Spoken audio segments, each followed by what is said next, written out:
The afternoon sun spilled through the bedroom window as Lily Thompson carefully wrote out another invitation. Her handwriting wasn't as neat as it used to be. 8 months after the accident, she still struggled with some fine motor skills, but she was determined to address each card herself. 23, she whispered, placing the finished invitation in the growing stack on her desk. 23 kids from her 7th grade class. Before the accident, she would have invited more. Back when she was team captain in soccer, back when everyone wanted to be her friend. Things were different now. Lily glanced down at the wheelchair positioned beside her desk chair. She had decorated it last month with stickers and ribbons in an attempt to make it feel more like a part of her, rather than the thing that defined her. Some days it worked. Today wasn't one of those days. How's it coming along? Her father appeared in the doorway, his tie loosened after a long day running Westbrook Technologies. Michael Thompson was still dressed in his CEO clothes, as Lily called them, but his expression had softened the moment he stepped into his daughter's room. "Almost done," Lily said, forcing a smile. "Just a few more." Her father crossed the room and placed his hand gently on her shoulder. "This party is going to be amazing, kiddo. Everyone's going to have a great time." Lily nodded, not quite meeting his eyes. They both knew what remained unspoken, the question of who would actually show up. Since the car accident that left her paralyzed from the waist down, many of her so-called friends had drifted away. The visits that were frequent at first had tapered off. The text messages became fewer and further between. "I was thinking we could set up that karaoke machine you got for Christmas," her father continued. "And maybe the basketball hoop lowered a bit so you can play from your chair." "Dad," Lily interrupted softly, "you don't have to try so hard. It's just a birthday party." Michael's smile faltered for just a second before he recovered. 13 is a big deal, Lily. It deserves a big celebration. After he left, promising to check on dinner, Lily returned to the invitations. Her 13th birthday. She had once imagined how different this birthday would be. She had planned to ask for her first pair of heels, had daydreamed about possibly having her first dance with a boy she liked. Now her wishes were simpler. Just to feel normal for one day. To have her classmates see her as Lily again, not as the girl in the wheelchair. She finished the last invitation, adding a small heart next to her name like she always used to do. Tomorrow she would bring them to school and place them in the decorated box her teacher, Ms. Collins, had agreed to set up for birthday invitations. Lily tucked the stack into her backpack, wondering how many of the invited would actually come. Across town, in an apartment complex that had seen better days, 12-year-old Dion Carter hurried along the cracked sidewalk. His after-school shift at his uncle's corner store had run late, and his grandmother would be wondering where he was. The wind had picked up, blowing scattered leaves and bits of paper across his path. Dion pulled his jacket tighter against the chill. He had only been living in this neighborhood for 4 months, ever since his mother's military unit had been deployed overseas. His grandmother's place was small, but she had made space for him, rearranging her life to accommodate a growing boy. The adjustment hadn't been easy. New school, new neighborhood, new rules. His grandmother was stricter than his mom, insisting on straight A's and regular chores. But beneath her tough exterior, Dion knew she was just trying to keep him on the right path. He was so lost in thought that he almost didn't notice when a colorful piece of paper skittered across his shoe. He would have kept walking if not for the glint of gold foil that caught his attention. Bending down, he picked up what turned out to be an envelope, expensive looking, with delicate lettering on the front. The name had been partially smudged by moisture on the ground, but the address was from Oakwood Hills, the fancy neighborhood on the other side of town. Dion knew that neighborhood well. He'd delivered groceries there a few times for his uncle's store, marveling at the massive houses and manicured lawns. Curiosity got the better of him. The envelope was unsealed, its contents partially visible. He carefully pulled out a birthday invitation, the kind you buy from expensive stationery stores, not the party supply shop where his grandmother got his invitations last year. "You're invited to celebrate Lily's 13th birthday," it read in elegant script, followed by an address, date, and time. At the bottom was a handwritten note, "Hope you can come. There will be games, music, and cake. Please RSVP to my dad at the number below." Lily, Dion studied the name. Lily Thompson. It sounded vaguely familiar. Was she in one of his classes at the new school? Westbrook Middle School was 3 times larger than his old school, and he still didn't know half the kids in his grade. He slipped the invitation back into the envelope, intending to throw it away, when he noticed something written on the back, a small note that read Parkview Class 7B. That was his class.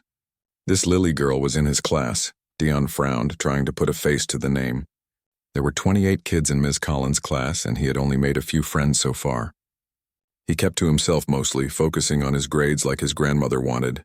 Then it clicked. Lily. The quiet girl in the wheelchair who sat near the window. She had long brown hair that she often wore in a braid. Dion had never spoken to her. They sat on opposite sides of the room, but he had noticed her. How could he not? She was one of only 2 kids in the entire school who used a wheelchair. He remembered seeing her in the hallway once, navigating through the crowds of students who parted around her like water around a stone. There had been something about her expression, a determined look that suggested she didn't want anyone's pity. Dion tucked the invitation into his backpack. Tomorrow he would find this Lily Thompson and return her invitation. It must have blown away while she was taking them to school. The next morning, Lily arrived early at school, her backpack heavy with the weight of the invitations and her own expectations. Her father's driver, Jin, helped her navigate from the car to her wheelchair with practiced ease. "Good luck today, Miss Lily," Jin said warmly. He had been driving for her family for years and had become something of an uncle figure to her. "Thanks, Jin," Lily replied. "I'll see you at 3. The school hallways were still relatively empty. Lily preferred arriving early. It was easier to navigate her wheelchair before the halls filled with rushing students. She made her way to Ms. Collins' classroom, where she found her teacher already setting up for the day. "Good morning, Lily." Ms. Collins greeted her with a warm smile. "Is today the big invitation day?" Lily nodded, pulling the stack of envelopes from her backpack. "I finished them all last night. Perfect. I've set up the birthday box right here." Ms. Collins pointed to a colorfully decorated shoebox on her desk. "You can place them inside, and I'll announce during homeroom that anyone with a birthday this month can check for invitations." Lily wheeled herself to the desk and began placing the envelopes into the box one by one. Each invitation represented a hope that the recipient would see beyond her wheelchair, beyond the accident that had changed her life. "Ms. Collins?" Lily asked hesitantly. "Do you think people will come?" Her teacher's expression softened. "Lily, you're one of the brightest, kindest students in this class. Anyone would be lucky to celebrate your birthday with you." The words were meant to be reassuring, but Lily noticed that Ms. Collins hadn't actually answered her question. Adults were good at that, saying nice things without making promises they couldn't keep. As the classroom began to fill with students, Lily wheeled herself to her desk by the window. She watched her classmates filter in, laughing and talking about weekend plans. A few nodded in her direction or offered quick hellos, but most were absorbed in their own conversations. Lily opened her notebook, pretending to review yesterday's notes while sneaking glances at the birthday box. Later during homeroom, she would watch as her classmates discovered their invitations.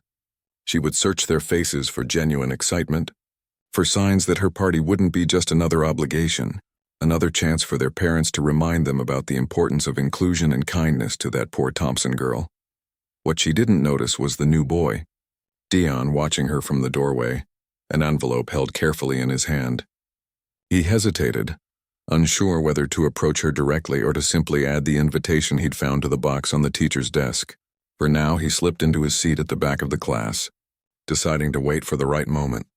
Neither of them could have predicted how a lost invitation and a chance encounter would soon change both their lives in ways they never imagined.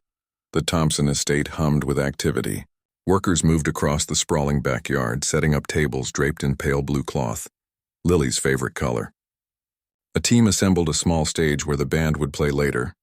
Another crew arranged chairs in careful rows, making sure to leave wide spaces between them for easy wheelchair access.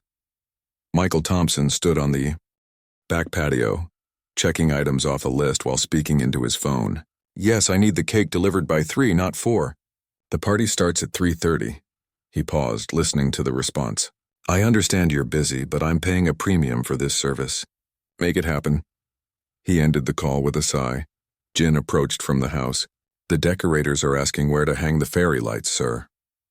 "Around the oak trees and along the pergola," Michael replied, running a hand through his graying hair. And make sure they use the extra supports for the banner. Last time it sagged in the middle. Jin nodded and headed back to relay the instructions. Michael watched him go, then turned his attention to the pool area, where workers were arranging lounge chairs and setting up a table for the magician's performance. Everything had to be perfect. He'd spared no expense. The best caterers in the city, a live band that played music kids Lily's age actually liked, a professional magician, and even a small fireworks display for after dark. Inside the house, Lily sat in her room staring at the new dress laid out on her bed. It was a beautiful shade of teal with silver threading that caught the light when it moved. Her father had bought it specially for today. "Do you want help getting ready?" asked Rosa, their housekeeper, poking her head through the doorway. Lily shook her head. "Not yet. The party's not for hours." "Your father wants everything perfect," Rosa said with a smile. "He's driving everyone crazy out there." "He always goes overboard," Lily replied, wheeling herself to the window. From here she could see part of the backyard and the workers scurrying about like ants. "It's just a birthday." But they both knew it wasn't just any birthday. It was her first birthday since the accident, her first real social gathering.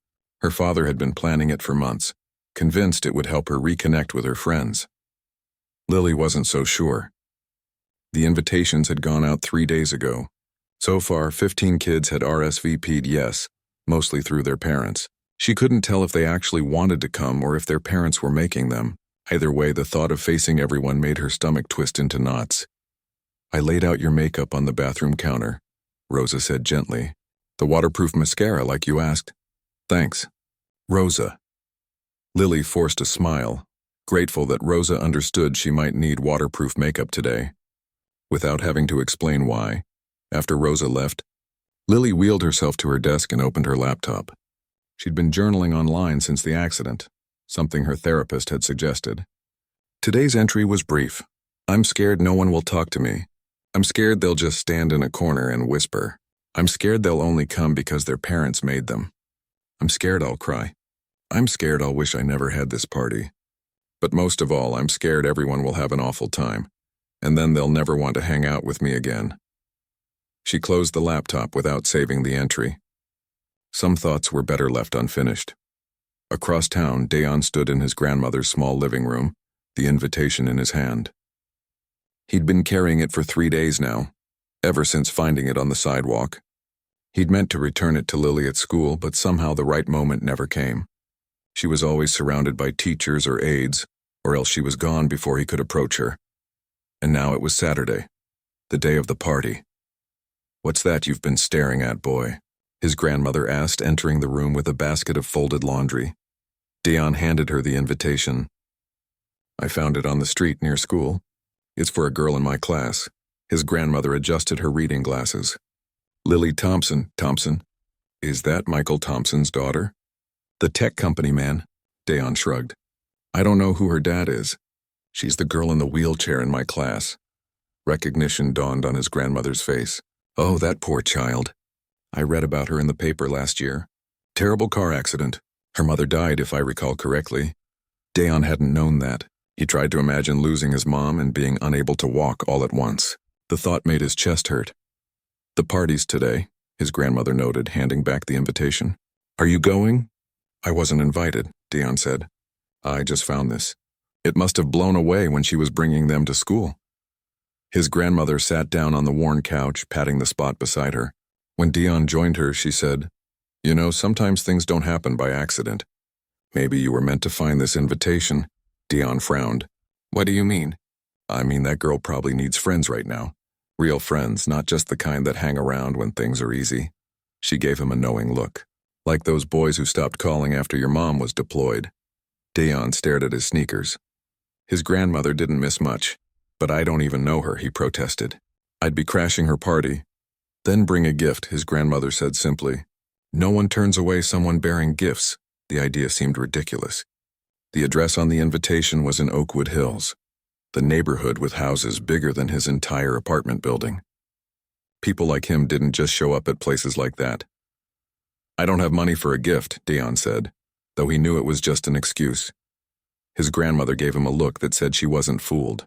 "That's not the real reason, and you know it," Dayon sighed. "Grandma, you should see the kids she hangs out with. They wear clothes that cost more than our rent. They get dropped off at school in cars with drivers. I'd stick out like a sore thumb and, his grandmother challenged, you think that matters to a girl who's been through what she has? You think she cares about designer sneakers and fancy cars? She shook her head. Trust me, child. When life knocks you down hard, you learn quick what really matters, and it ain't the brand name on your shirt. Dion couldn't argue with that. His grandmother had lived through harder times than he could imagine, and she never cared about status or appearances. Besides, she added with a small smile, I might have something that would make a nice gift. She disappeared into her bedroom and returned a few minutes later carrying a small wooden box. Inside was a leather-bound journal with a tree embossed on its cover. I bought this years ago thinking I'd use it for recipes, she explained. Never got around to it. She handed it to Dion. It's good quality. Cost me a pretty penny back then. Dion ran his fingers over the soft leather. Are you sure, Grandma? She nodded. A journal is a good gift for someone going through hard times. Gives them a place to put all those feelings that are too big to keep inside. Dion thought about that. He'd never been much of a writer himself, but he could see how it might help. After his mom left, he'd spent weeks with feelings too tangled to explain. I still don't know if I should go, he said. But his voice held less conviction. Well, I'm not going to force you, his grandmother said, standing up. But if you decide to go, you should get cleaned up. That party starts in a few hours. As his grandmother left the room, Dion opened the journal to its first blank page. The paper was thick and creamy, nicer than anything he'd ever write on at school. It really was a good gift. He thought about Lily Thompson sitting alone at her party, watching the door, counting the people who came, or didn't come. The image bothered him more than it should for someone he barely knew. With a sigh, he closed the journal. Maybe his grandmother was right. Maybe finding that invitation wasn't just chance. Back at the Thompson estate, the final preparations were underway. The caterers had arrived with trays of fancy finger foods, mini quiches, fruit skewers, tiny sandwiches cut into star shapes, and a chocolate fountain with various dippable treats. Lily had finally changed into her new dress with Rosa's help. Now she sat patiently while Rosa braided small blue flowers into her hair. You look beautiful, Rosa said, securing the last flower. Like a princess. Lily examined her reflection in the mirror. The girl looking back at her did look pretty, she had to admit. The dress was perfect, and the flowers in her hair matched the color scheme of the party. But there was something in her eyes, a nervousness, a vulnerability, that makeup couldn't hide. Do you think they'll have fun? Lily asked quietly. Rosa met her eyes in the mirror. How could they not? Your father has arranged everything imaginable. That's not what I mean, Lily said. I mean, do you think they'll have fun with me? Or will they just talk to each other and pretend I'm not there? Rosa's hand stilled on Lily's shoulders. Oh, sweetheart. Anyone who can't see what a wonderful, brave girl you are isn't worth your time anyway. It was the kind of thing adults always said, and it never really helped. But Lily appreciated that Rosa tried. A knock at the door interrupted them. Michael entered, dressed in casual but expensive clothes, trying not to look like a CEO today, though he never quite succeeded. The first guest will be arriving soon, he said, his face lighting up when he saw Lily. Look at you. Absolutely beautiful. Lily managed to smile. Thanks, Dad. Are you ready to head downstairs? Everything's set up. No, she wasn't ready. She'd never be ready. But she nodded anyway. As her father wheeled her through the house toward the back patio, Lily took deep breaths, trying to calm her racing heart. Through the large glass doors, she could see the transformed backyard. Blue and silver decorations everywhere, balloons dancing in the light breeze, tables. Laden with food and gifts, it was too much. It was perfect. It was terrifying. Dad, she said suddenly, grabbing his hand to stop him. What if no one comes? Michael knelt beside her wheelchair, taking both her hands in his. 15 families have RSVP'd, sweetheart. They'll be here. But what if they just said yes to be nice? What if they don't show up? Then we'll have the best party ever, just the two of us, he said firmly. But that won't happen. Trust me. Lily nodded, trying to believe him. Her father had built his company from nothing, had overcome countless obstacles to become successful. He always found a way to make things work. But as he wheeled her outside into the beautiful party setup, Lily couldn't shake the feeling that this was one problem even her father couldn't fix with money or determination. Some things couldn't be forced, no matter how much you wished they could be. The stage was set. The decorations were perfect. The food was ready. Now all they needed were guests. 3:30 came and went. Lily sat in her wheelchair at the edge of the patio, her hands folded neatly in her lap, her eyes fixed on the long driveway that led to the front gates. Any minute now, cars would start arriving. Any minute. Her father checked his watch for the 5th time in as many minutes. Traffic must be bad coming from the city, he said, his voice forcefully cheerful. Saturday afternoons, you know how it gets. Lily nodded, though they both knew most of her classmates lived in the same neighborhood or nearby areas. There wouldn't be much traffic. The band had started playing 15 minutes ago, their upbeat pop covers filling the air. The magician was setting up his table by the pool, occasionally glancing their way with a questioning look. The servers stood at attention near the food tables, ready to offer trays of appetizers to guests who weren't there. Maybe we should call a few parents, Lily suggested quietly, just to make sure they have the right address. Her father brightened at having something to do. Good idea. I'll make those calls. He stepped away, phone in hand, leaving Lily alone by the patio doors. From inside the house, Rosa watched, her face lined with concern. She'd seen enough birthday parties in this house to know that something was very wrong. The Thompson gatherings were usually crowded with guests by now, the backyard filled with laughter and conversation. 4 o'clock. No cars in the driveway. No children running across the lawn. No parents making small talk by the buffet table. Just Lily sitting perfectly still in her teal dress, the small blue flowers in her hair fluttering in the breeze. Her father returned, his face carefully composed in a way that told Lily immediately that the news wasn't good. I spoke to Mrs. Chen, he said, referring to the mother of one of Lily's former closest friends. She said May is feeling under the weather today. Lily nodded, not believing it for a second. May Chen had never missed a day of school in her life, even when she had strep throat last year, and the Williamson twins' mother said they had a family obligation come up suddenly. His voice was too steady, too controlled. The others? I left messages. Lily looked away from his face, unable to bear the mix of anger and heartbreak she saw there.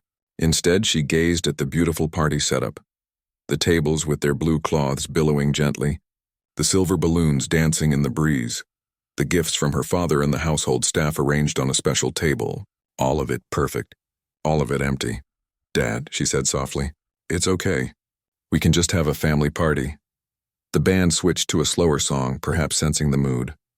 The lead singer's voice carried across the empty chairs, singing about friends who would always be there, who would never let you down. Lily's father knelt beside her wheelchair. Let's give it a little more time, okay? Sometimes people are just late. But they weren't late. They weren't coming at all. Lily knew it with a certainty that settled in her chest like a stone. At 4:30, her father's phone pinged with a message. Then another, and another. He read them with his back to her, his shoulders growing more tense with each one. Dad? Lily called. What is it? He turned, and for a moment she saw raw fury in his eyes before he blinked it away. Nothing important, sweetheart. Dad? Her voice was firmer now. Tell me. He hesitated, then came to sit in a chair beside her, still holding his phone. Alex Peterson's mother just texted. Apparently there's another party today.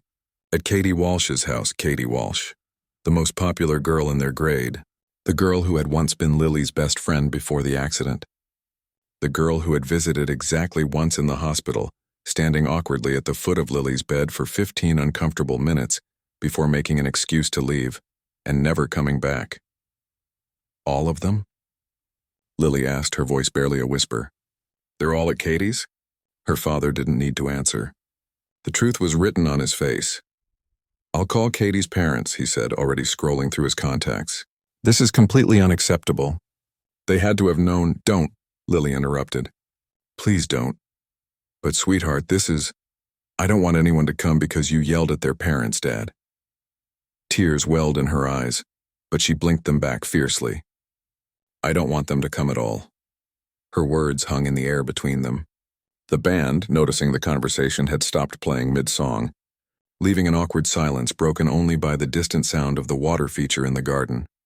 Michael Thompson had built his empire by refusing to accept defeat, by fighting harder when things got tough. But looking at his daughter's face, he realized this was one situation he couldn't fix with determination or money or power. "Okay," he said finally. "It's your party, your call." Lily nodded, grateful that he understood. "Can you ask everyone to go home? The band and the servers and everyone? I just want to go inside." Her father hesitated, then nodded. "Give me a few minutes to talk to everyone." As he walked away to speak with the band, Lily felt the first tear slip down her cheek. She quickly wiped it away, grateful for the waterproof mascara Rosa had given her. She wouldn't cry here, not where someone might see. She would wait until she was alone in her room, with the door locked and her face buried in her pillow. The band began packing up their instruments. The caterers started removing trays of untouched food. The magician dismantled his table of tricks, occasionally casting sympathetic glances in Lily's direction that made her want to disappear entirely. Rosa came outside and placed a gentle hand on Lily's shoulder. "Do you want to come inside, Nina? I made your favorite hot chocolate." Lily shook her head. "Not yet. I want to stay out here for a little bit." Rosa seemed about to protest but thought better of it. With a small squeeze of Lily's shoulder, she went back inside, leaving Lily alone with her thoughts. The backyard was eerily quiet now without the music. The decorations that had seemed so festive earlier now looked sad and out of place, like the aftermath of a party rather than a celebration waiting to happen. Lily wheeled herself over to the gift table. There weren't many packages, just those from her father and the household staff, but they had been beautifully wrapped with ribbons and bows. She picked up a small box with a tag that read "From Rosa" and carefully began to unwrap it. Inside was a delicate silver bracelet with a single charm, a lily flower. Simple but beautiful. Lily slipped it onto her wrist, admiring how it caught the late afternoon sunlight. "Happy birthday to me," she whispered, her voice breaking slightly on the last word. From the driveway came the sound of car engines starting as the band and other vendors began to leave. Lily didn't turn to watch them go. Instead, she wheeled herself to the edge of the patio, where she could look out over the expansive lawn that sloped down to the ornamental pond. In spring, the pond was surrounded by wildflowers. Her mother had planted them years ago, saying that gardens should have at least one wild, unplanned space. The thought of her mother made Lily's throat tighten. If Mom were here, she would know what to say. She would know how to make this awful day better somehow. But Mom wasn't here. She would never be here again. A gentle breeze stirred the ribbons on Lily's wheelchair. She closed her eyes, trying to imagine that it was her mother's touch. Her mother's way of saying, "I'm still with you." Even now, when she opened her eyes again, her father was walking across the lawn toward her, his phone pressed to his ear, his face tight with tension. More messages, probably. More excuses from parents who couldn't bring themselves to admit the truth, that they had let their children choose Katie Walsh's party over the birthday of a girl in a wheelchair.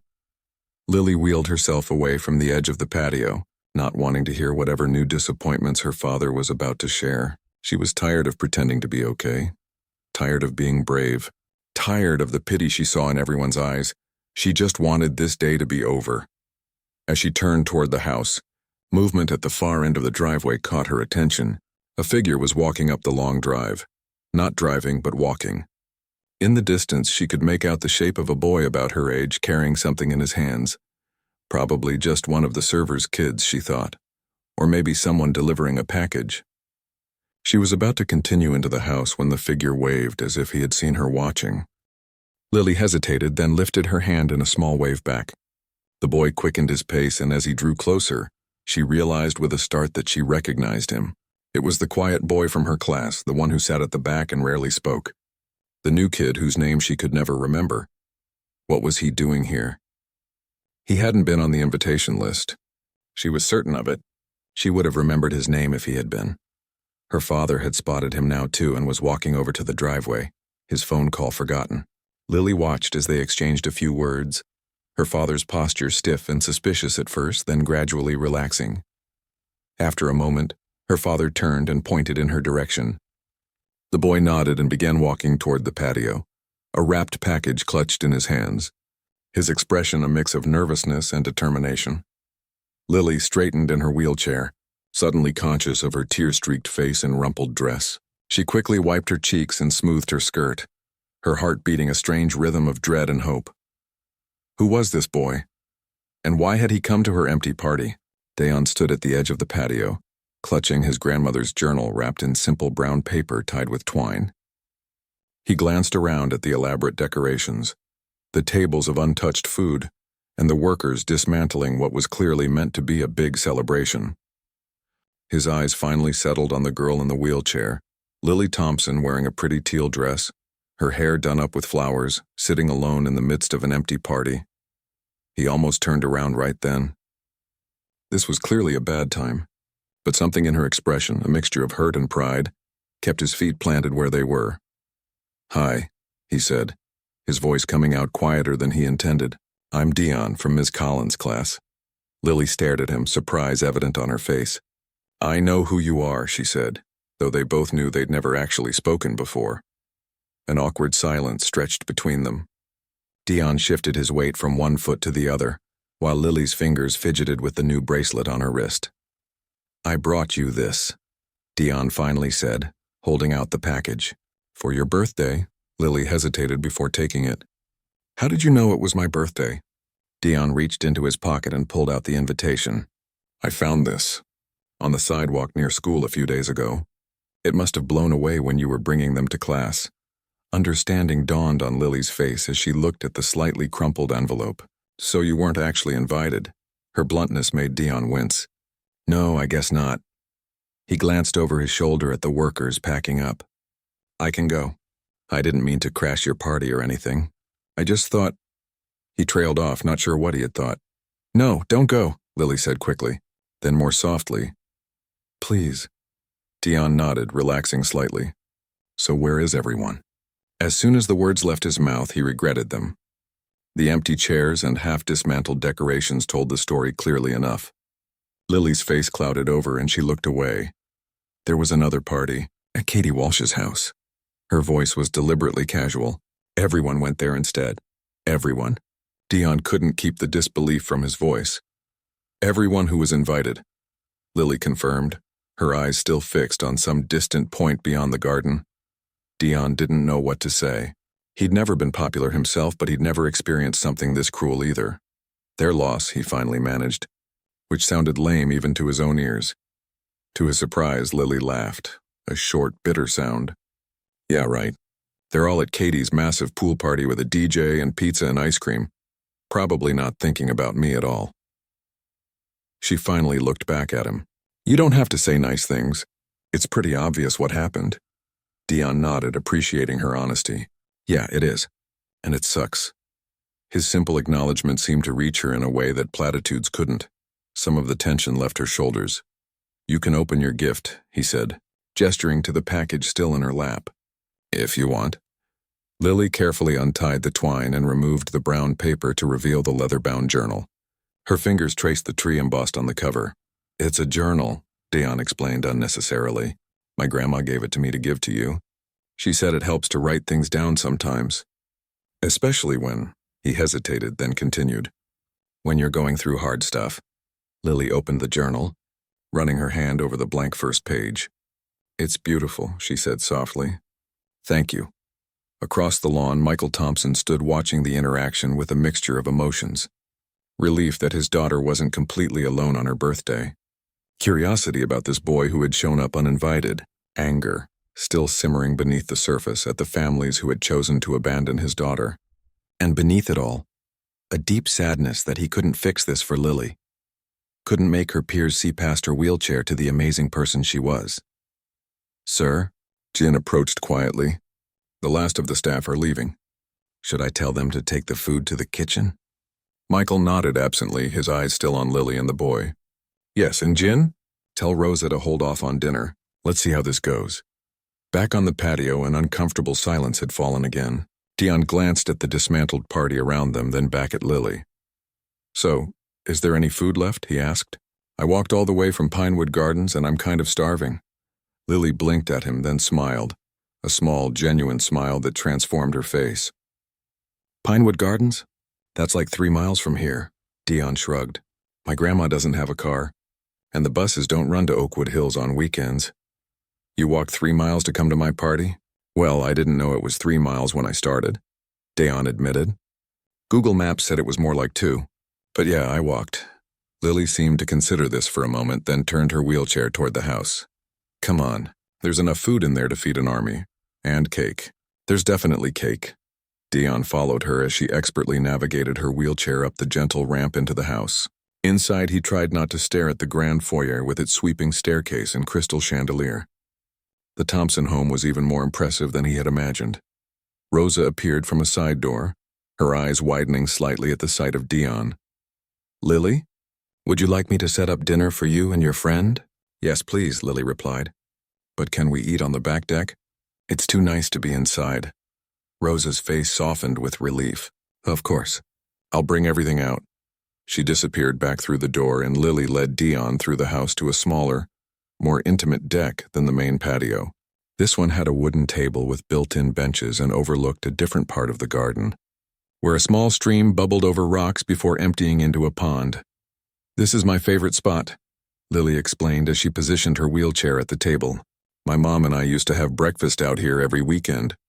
The casual mention of her mother hung in the air. Dayon thought about what his grandmother had told him about the accident, but he didn't ask. Some things you didn't push. It's nice, he said instead, taking a seat across from her. Peaceful? Lily nodded, looking out at the garden.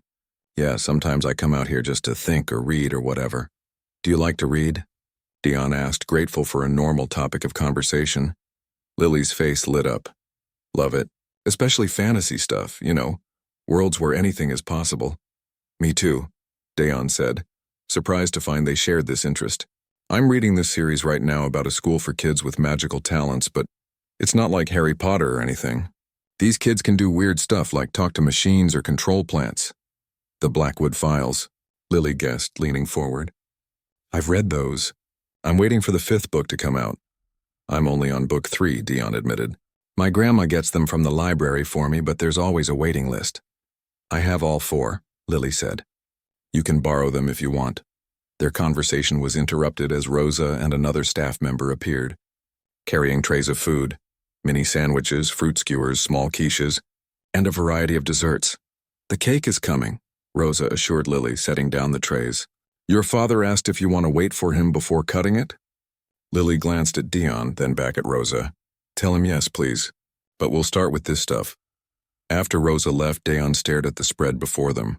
This is all for us? Lily nodded, a hint of embarrassment coloring her cheeks. My dad always goes overboard. You should see Christmas. Dayon picked up a sandwich, trying to remember his manners despite his hunger. Is it just you and your dad living here? And the staff, Lily replied. Rosa's been with us forever. She basically raised me while my parents worked. Then there's Jin, who drives me to school and stuff. And Mrs. Chen, not related to May from our class, who manages the house, and a few others who come in during the day. Dayon nodded, trying to imagine growing up in a house so big it needed a manager. His entire apartment could probably fit in just this one room. What about you? Lily asked, selecting a fruit skewer. You said you live with your grandma? Yeah, since my mom got deployed overseas. She's in the army. Dayon felt a familiar twinge whenever he talked about his mother. She'll be gone for another 7 months. That must be hard, Lily said quietly. Dayon shrugged, uncomfortable with the sympathy. It's not so bad. My grandma's cool. Strict, but cool. She must be to let you come to a stranger's party. You're not really a stranger, Dayon pointed out. We've been in the same class for months. But we never talked before today, Lily said. Why is that? The direct question caught Dayon off guard. I don't know. I'm new and you're in a wheelchair? Lily supplied when he hesitated. No. Well, maybe. Dayon struggled to explain. It's more like everyone already seemed to know you and I didn't want to intrude. Plus, you're rich and I'm not, and that's usually a thing. Lily considered this. It shouldn't be a thing. But it is, Dayon said simply. Their eyes met in a moment of honest understanding. Then Lily smiled, a real smile that reached her eyes. Well, I'm glad you found my invitation even if you weren't supposed to.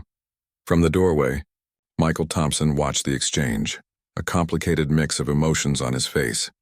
He hadn't seen his daughter smile like that in months. Quietly, He stepped back into the house, giving them a few more minutes alone before he would join them for cake. Outside, the sun was beginning to set, casting a golden glow over the garden. The day hadn't turned out anything like Lily had planned or hoped. There was no crowd of classmates singing happy birthday, no pile of presents, no group photos to commemorate her 13th year. Instead, there was just one boy who had walked 3 miles to give her a journal, who talked about books with genuine enthusiasm, who didn't stare at her wheelchair or treat her with awkward pity, and somehow, that felt more real than any elaborate party could have been. Monday morning came too quickly. Lily sat in her father's car as Jin drove her to school, her stomach tight with anxiety. She hadn't been to school since the birthday party fiasco, having convinced her father to let her stay home on Friday with a fake headache. "Would you like me to walk you to class today?" Jin asked gently as they pulled up to the school entrance. Lily shook her head.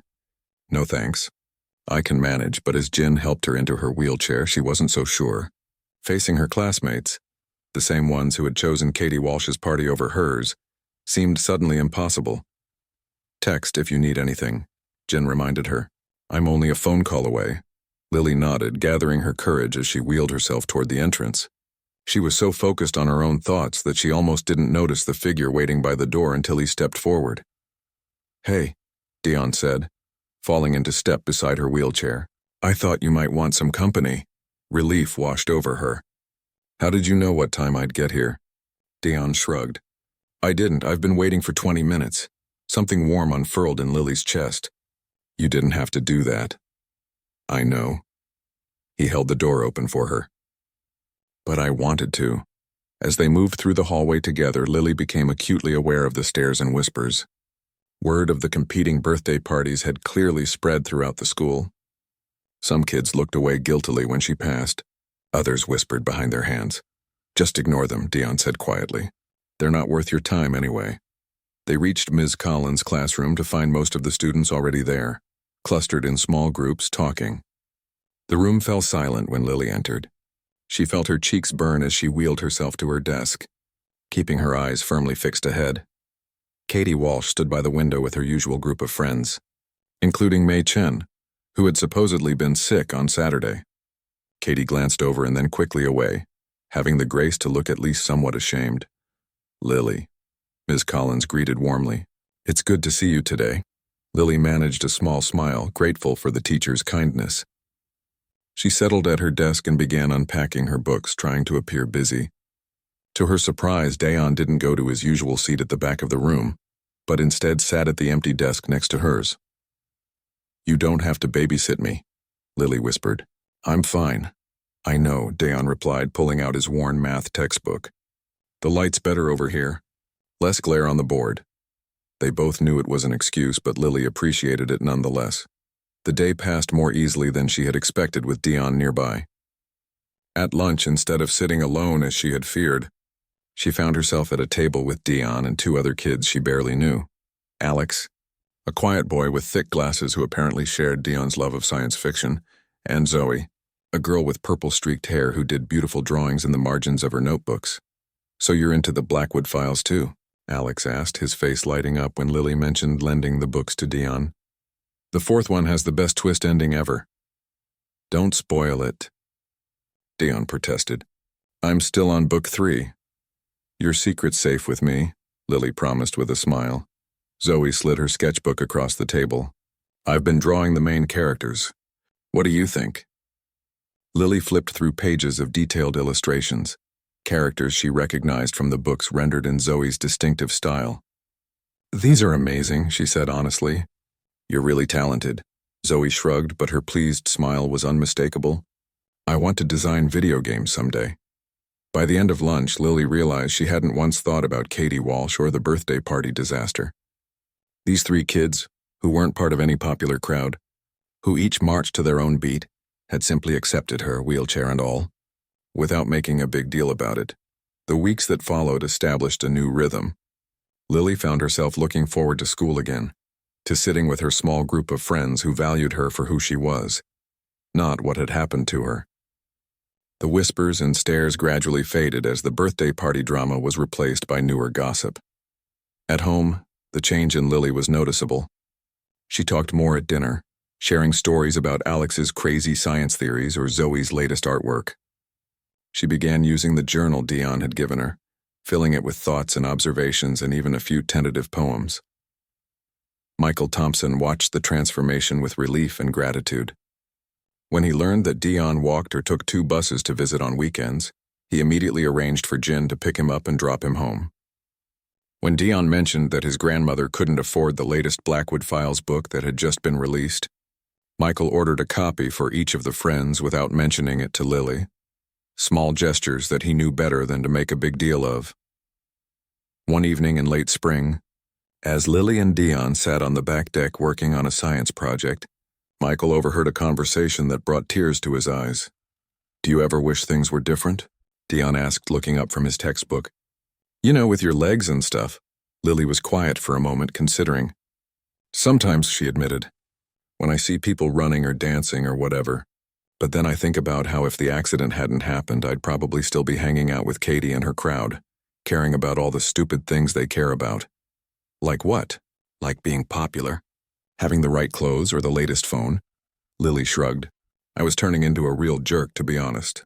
My mom used to call me out on it, but I didn't listen." "I can't imagine you being a jerk," Dion said. Lily smiled sadly. "That's because you didn't know me before. The accident changed me. And then losing those friends, the ones who didn't show up to my party, that changed me too." She looked directly at him. "But meeting you? That was the best change of all." As the school year drew to a close, Lily found herself thinking about her upcoming birthday. The thought no longer filled her with dread as it once had. When her father tentatively asked if she wanted a party this year, she surprised herself by saying yes. "But something small," she added quickly. "Just Dion and Alex and Zoe. And maybe their families if they want to come." Michael agreed, relieved that she was willing to try again. "Any theme in mind?" Lily thought about it. "Actually, yes, but I'll need your help with something." The night of Lily's 14th birthday was clear and perfect, with stars scattered across the dark sky like diamonds. The back lawn of the Thompson estate had been transformed, not with elaborate decorations or fancy entertainment, but with blankets and cushions spread out on the grass, and a professional telescope set up on a small platform accessible by ramp. Dion arrived first with his grandmother, who brought her famous sweet potato pie and immediately hit it off with Rosa. Alex and his parents came next, followed by Zoe and her older sister. There were no awkward silences, no strained conversations, just the easy comfort of people who had grown to care about each other. After dinner, as darkness fell completely, Michael guided everyone outside to where the blankets were arranged. Jin helped Lily transfer from her wheelchair to a specially designed outdoor lounger that allowed her to lie back comfortably and look up at the stars. Dion lay on the blanket next to her, his eyes wide with wonder as he took in the night sky. "This is the best birthday party ever," he whispered. "It was your idea," Lily reminded him. "You were the one who told me about stargazing with your mom whenever she's home on leave." "Yeah, but you made it happen." He pointed upward. "Look, a shooting star." Everyone watched as a streak of light cut across the darkness. "Make a wish," Lily's father said from somewhere behind them. Lily closed her eyes briefly, then opened them to find Dion looking at her. "What did you wish for?" he asked. "Can't tell or it won't come true," she replied with a smile. But in her heart, she knew she didn't need to wish for anything. Everything she needed was right here. Friends who saw her for who she really was, a father who loved her enough to let her find her own way, and the knowledge that sometimes the worst moments in life can lead to the best beginnings. Later, after the guests had gone home and the house was quiet, Lily opened her journal to a fresh page. She wrote the date at the top, then paused, thinking about how much had changed in a year. "Dear Mom," she began, a new tradition she had started in the journal Dion had given her. "Today was my birthday, and for the first time since you've been gone, I felt truly happy. I think you would have liked my new friends. They don't care about the things that don't matter. They just care about me, the real me." She paused, her pen hovering over the page, then added, "Remember how you used to say that stars are windows to heaven? Tonight, while everyone was looking through the telescope, I kept thinking that maybe you were looking back down at us. I hope you could see that I'm doing okay. Not every day, but more days than not. And I hope that makes you happy, wherever you are." Lily closed the journal and placed it on her nightstand, next to a framed photo of her friends taken earlier that evening. Dion making a silly face, Alex adjusting his glasses, Zoe with an arm slung around Lily's shoulders, all of them laughing under the starlit sky. Sometimes the most beautiful constellations are formed from the darkest nights, and sometimes the truest friendships are born from the moments when we feel most alone.